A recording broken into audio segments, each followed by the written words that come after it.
I've lived in New Jersey my entire life, and I've been involved in lots of arts, acting, writing. I even married a musician. But a lot of people don't think New Jersey is known for arts and culture. Well, they're wrong. And my goal is to introduce everyone to the most talented people I know. They're singers, they're writers, they're musicians, they're actors, they're chefs, they're martial artists, they're everything you can imagine, and they're going to be on my show. Every one of them. Well, maybe not every one of them, but a lot of them. So they're in New Jersey, and maybe they're not so famous, but maybe they should be. I'm Lucille Sapio, and this is Not So Famous in New Jersey. Most of you are no doubt familiar with Asbury Park, and many of you are probably also familiar with the Asbury Park Showroom, a classic theater that's been around forever. Now, I had the opportunity recently to talk with Royce Meier, the man who is responsible for the showroom's programming, among other things. In this conversation, Royce and I talk about his ever-expanding position, as well as Asbury Park, movies in general, horror movies specifically, and my all-time favorite horror movie. Please forgive the terrible sound quality. I was experiencing technical difficulties.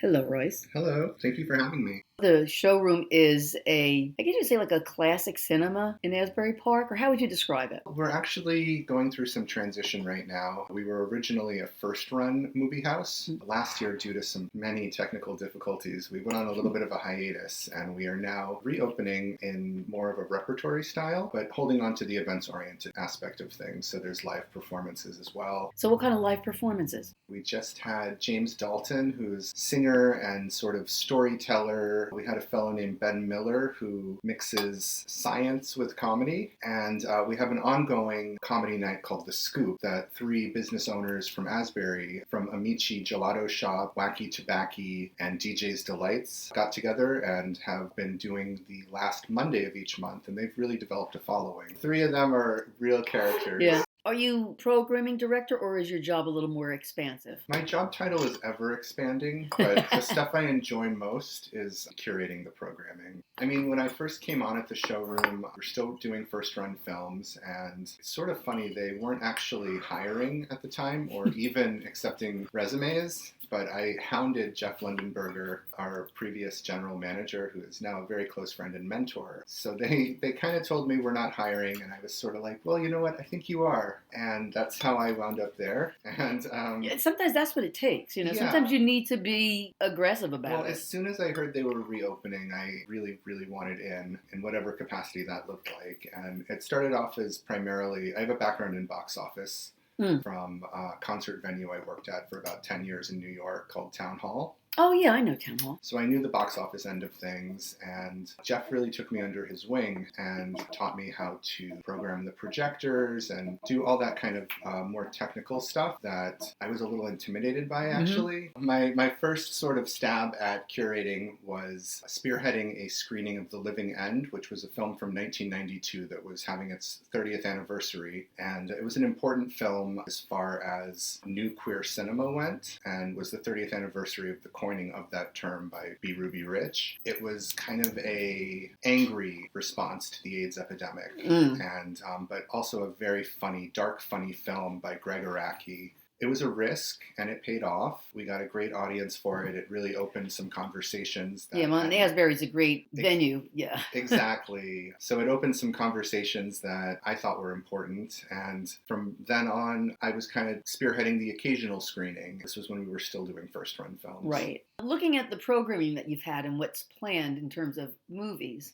I see some themes emerging. Obviously, LGBTQ issues are one of those themes. Weed is another theme. Oh, yes. We did the Dazed and Confused screening with Wacky Tobacco, our neighbors across the street. Now, have you thought about doing Reefer Madness? Oh, we're going to do Reefer Madness because Reefer Madness is actually a public domain film. We were thinking about doing a double feature on 420 of Reefer Madness and then Up in Smoke, Cheech and Chong, and pairing up with Wacky Tobacco again. And of course, New Jersey classics. I know you have Yes, a plan for Our that. Made in Jersey series is actually really kind of close to my heart. I'm from New York, Mm-hmm. but I'm coming up on 10 years here in New Jersey. I had kind of a bad breakup with New York. One of those messy, confusing breakups. Where... You anticipated one of my questions. Okay. Oh, well, yeah, I wasn't expecting New Jersey to be more than just a pit stop, and I'm so thrilled to say that I am coming up on 10 years here, and part of this series is me really embracing that, I think, because I had been looking at some of Film Forum in New York's programming, and they had done a November New York series, and I was like, well, why not a New Jersey series? Yeah. New Jersey January. And there are a lot of New Jersey filmmakers. There are a lot. Yeah. I really went down a rabbit hole with that. Right. I don't know. Do you know Doug Bollinger? I've heard of, yeah. Yeah, I interviewed him recently. Yeah, he very interesting. Yeah, he does a lot of horror films. Well, that's what people have been asking for. When I put out the titles, which so far last night we showed Woody Allen's Stardust Memories, which has just such fantastic footage of Asbury and Belmar and Deal and Neptune and Ocean Grove especially, and then doing Welcome to the Dollhouse, the Todd Solondz dark comedy, Kevin Smith's Clerks, shot in Leonardo, and then we had originally planned to start with Atlantic City, the Louis Malle film, but because of weather, we had to postpone that. So we'll be closing with Atlantic City. The main feedback I've been getting is, why didn't you choose this film? Why didn't you choose that film? And it's a lot of horror films. It's horror films like Friday the 13th and The Prowler. And people can see those almost anywhere. People love to see it with an audience, though. I'm realizing that there's a comeback to the movie theater business that's been slow. Yeah, I think after COVID, for a while, people were like, I'm not going out still. I still haven't been back to the movies, except to see It's a Wonderful Life. Because you can't miss that. Oh, God. And it's funny because some movies do not translate well from the small screen to the big screen. Wizard of Oz. Love that movie. I saw it on the big screen. Not so much because you can see all the flaws. You can tell that's a backdrop. You can see. So it's like it lost some of the magic. Gotcha. But It's a Wonderful Life, no. It was even better because you could see details that you miss, like the skull on Mr. Potter's desk, which people never notice. There's a lot of fun details in that film, and it's just such a beautifully shot film, and really is timeless. Oh, and the story is great, yeah. There's one movie, my favorite movie, and I think it's considered a horror film. It was made in 1935. Bela Lugosi is in it, and it's been remade. The remake isn't nearly as good. It's Island of Lost Souls. Oh, I am more familiar with the remake, which I was not super impressed with. I can reenact my very favorite scene, which I'm going to do. We may cut it out, but I love this scene. Okay. Now, you know the story that there's this island. He's experimenting on these animals to turn them into men. Burn out Island of Dr. Monroe, you mean? Island of Dr. Moreau is the remake. Oh, that's the remake. Yes. Because I think there's two versions of that there as might well. be. But it's the Island of Lost Souls. Oh, okay, so that was the original. Right. So when the sailor that gets shipwrecked there, he tries to escape. And he's running through the woods. And he gets surrounded by all of these half man, half creatures. And they're, coming at him. And Dr. Moreau shows up with his whip. And he goes, "What is the law?" And the speaker of the law says, "Not to eat meat, that is the law. Are we not men?" And they all go, "Are we not men?" And it's chilling. It's not a bad Bela Lugosi, I must say. It's just great. It's so much better than the remake. Okay. I was so disappointed when I saw the remake. I was like, oh, God, how could anybody even like that? But I'd love to see it on the big screen. Okay, I'm listening. We're always looking for feedback from our patrons. And especially because it's something that I've never ever seen it shown in a theater. Some of the older films, it's very hard to find the distribution rights for. Right. But if getting back to LGBTQ issues, because despite Ron DeSantis and Donald Trump, they are still important to a lot of people. Yeah. I don't know if this is accurate or not, but it seems to me that like back in the 20s and 30s, people were a little more accepting of homosexuality. Well, and then there was a turn. You can see a lot of that in The Celluloid Closet, the documentary that really kind of chronicles representation throughout film history. And there was a definite shift where LGBTQ characters were suddenly either victims or villains. Yeah. And there was really no in between. Is there any discussion on why that happened, or? Throughout the film there is, and it was just the way culture was shifting. They needed and somebody to blame for something. something Like along now the those whole lines. trans thing, we're going to blame, Exactly. drag queens for everything that's wrong in the country. Which brings me to a screening we do have planned for Women's History Month. We're doing a lot of interesting stuff. We had a film festival in October called Bread and Roses, which was all female filmmakers. And I happened to live across the street from one of the directors of that festival. She and I got together and started talking about what we're going to show for Women's History Month. And aside from the titles we agreed upon, we're also going to be screening the documentary about Candy Darling, who was one of Warhol's trans superstars. It'll be the 50th anniversary of her death. So we're going to really try to honor her in a special way. Yeah, one of my very favorite female filmmakers is Lena Wertmüller. I just love her movies. It's like they always start out really funny, and then it's a point where you're like, is that supposed to be funny or horrible? That's and then it turns horrible. Right, it definitely challenges the audience. Like Seven Beauties. It starts out, it's so funny in that concentration camp, which sounds weird, but then like finally it's like, whoa, wait a minute, this is terrible. And all her movies seem to be like that. There's a few on our short list. Yeah. We haven't put it together yet. We're again looking at distribution fees and what's affordable. And, we were interested in the film I Shot Andy Warhol, but apparently it is completely lost. The director doesn't even know who owns the rights. Really? So, which is about Valerie Solanas and the Scum Manifesto and the whole shooting of Andy Warhol, of course. Yeah. Great film by Mary Herron. So many schools have cut back on arts education and arts in general. Are there any plans for the showroom to focus on kids and on arts education for kids? That's a good question. I think that's a great possibility. Right now, we're still kind of finding our footing and just playing around with these kind of small series of films. But I went to a specialized high school. I went to LaGuardia in New York, and I studied visual arts. So I was rather spoiled by the amount of arts education I received at a young age. But I definitely see it as an issue that it's not as easily accessible. So that would be a very interesting idea. I know a good friend of ours, Lex, who now works at the Asbury Park Library. They had worked at the showroom when I first started, and they had talked about bringing some kids from the library to do some screenings, so that's something we're looking into.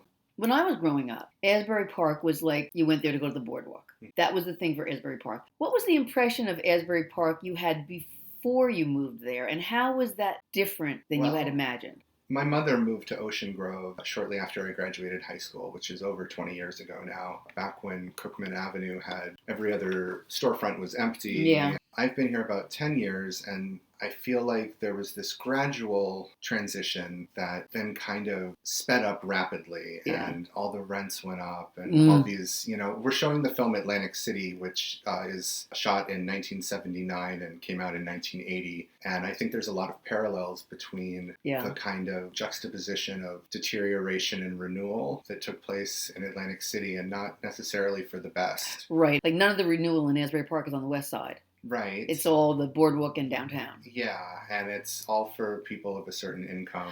And I had a friend who had a business on Cookman Avenue. Well, you've been there 10 years, Mr. Fashion. Oh, I have a picture of myself in front of Mr. Fashion. I'm going to send to you. Okay. The original owner, Carl Williams, I think, he sold it to my friend.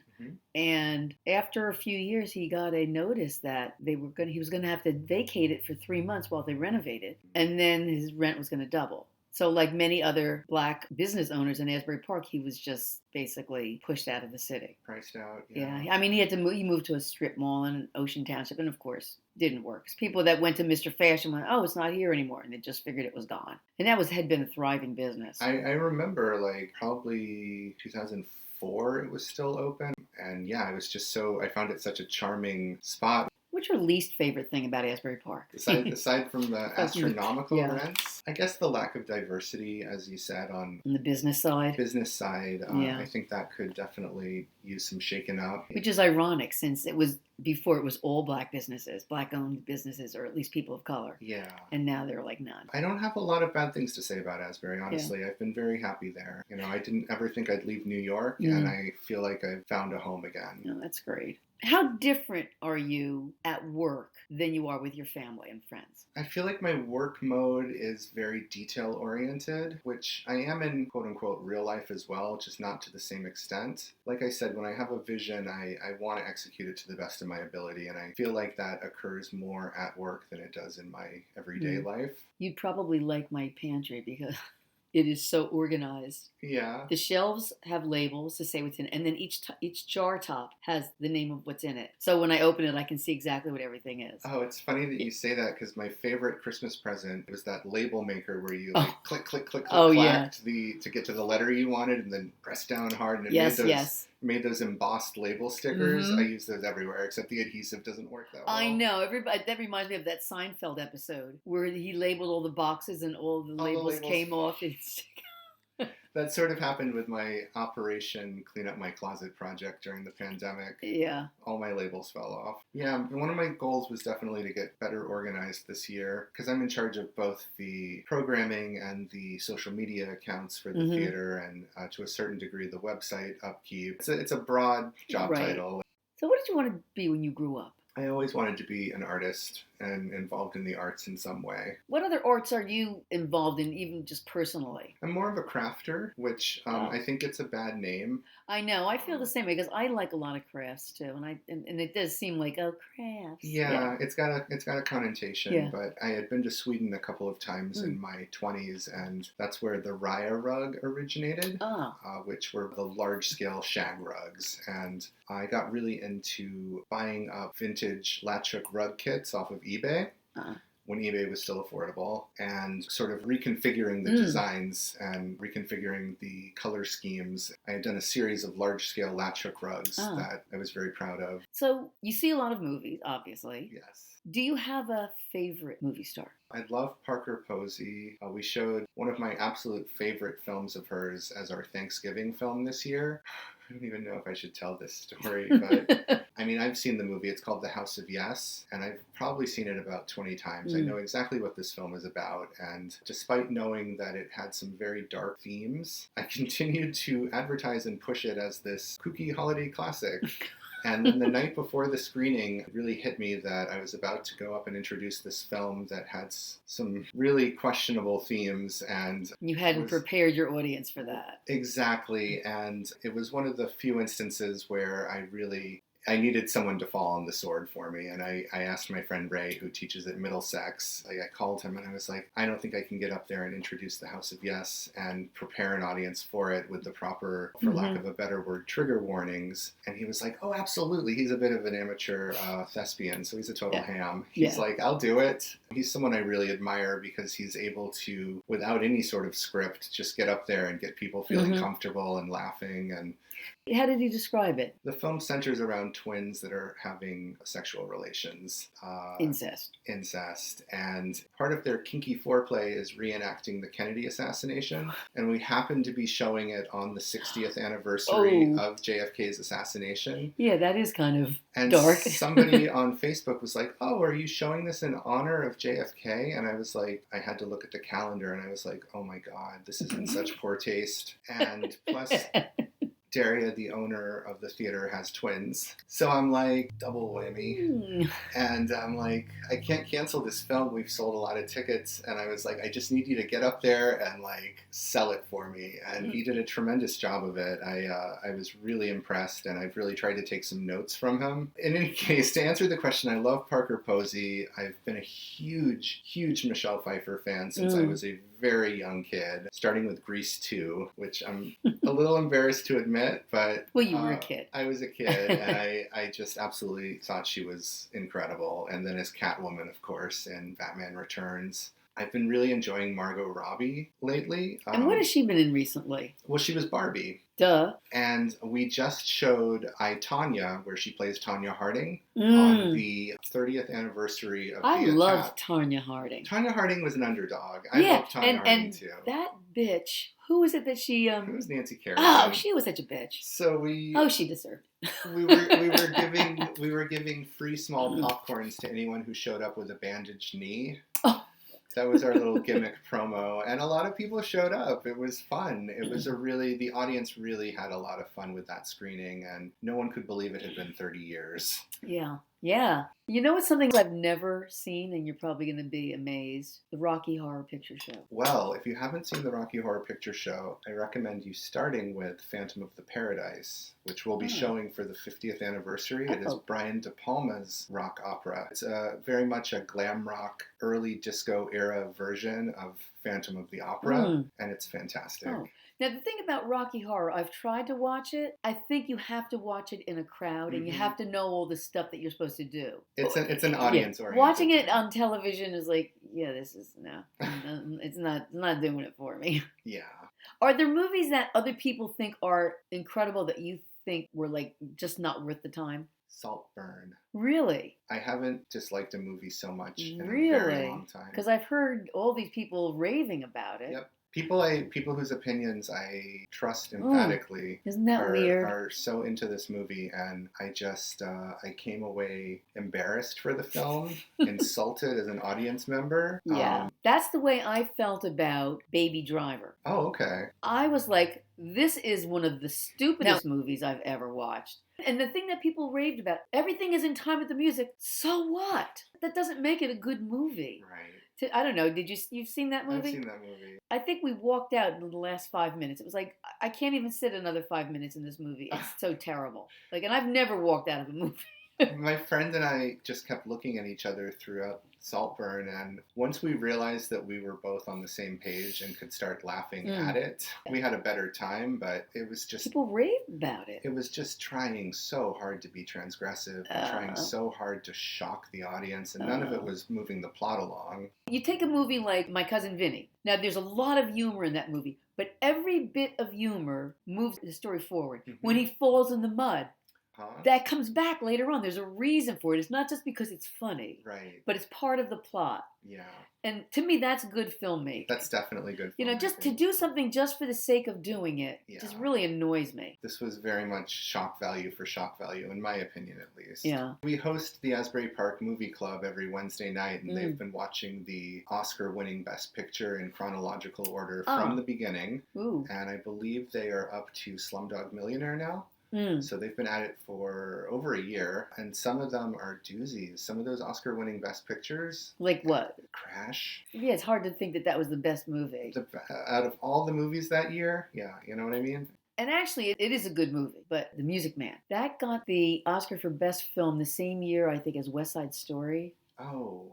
I mean, West Side Story, to me, that's the epitome of a great musical. It really is, yeah. And I'm not a musical man. Yeah. But... Well, one of the worst movies, Plan 9 from Outer Space. So let me tell you, this year would have been Ed Wood's 100th birthday. So we are actually planning on... Oh, and Ed Wood's... We're going to do a little Ed Wood retrospective. Cool. Because, again, public domain. I have Plan 9 in my library. We've got Plan 9 and we've got Glenn or Glenda. And then it also happens to be the 30th anniversary of Tim Burton's Ed Wood with Johnny Depp. Oh, yes. So we're going to tie the three of them together. Speaking of Bela Lugosi, we had Martin Landau in that role, who's just fantastic. Oh, yeah. And so we're going to try to tie those three films into one weekend, where we've just been looking on the calendar. Oh, that's a great idea. As to when the right time is. One of the goals of mine at the showroom, actually, is to team up more with the local businesses, because we've had a lot of luck with that. We've teamed up with Wacky Tobacco, obviously, with Groovy Graveyard and the arcade shops on Cookman. We're looking to team up with them to show some of the early Roger Corman stuff, like the original Little Shop of Horrors with Jack Nicholson, The Terror with Vincent Price, Wasp Woman, A Bucket of Blood. There's some really good ones, and we've teamed up with Lake House Recording Studio for some of the rock and roll documentaries we do. I was talking to Larry Cadillac, Barbershop, about showing Hairspray and Wigstock the movie, and maybe Shampoo. All hair related. All hair related stuff. Yeah, of course, hair. Hair, of course, that's a good one. Yeah. The list goes on. So here's my last question. What's that? What do you want your epitaph to say? You're really throwing me a hard one there. Creative soul, good son, I'd like to think. Something that recognizes a creative contribution, because that's what I am really all about. All right. Well, thank you, Royce. Thank you. This was fun. Yes. I've got some movies to watch. Definitely. I love the arts, and I love to talk, and that's why I'm talking to local artists. And if you like listening, then subscribe to my podcast. You can do it on this page, on iTunes, or anywhere you get podcasts. I'm Lucille Sapio, and this is Not So Famous in New Jersey.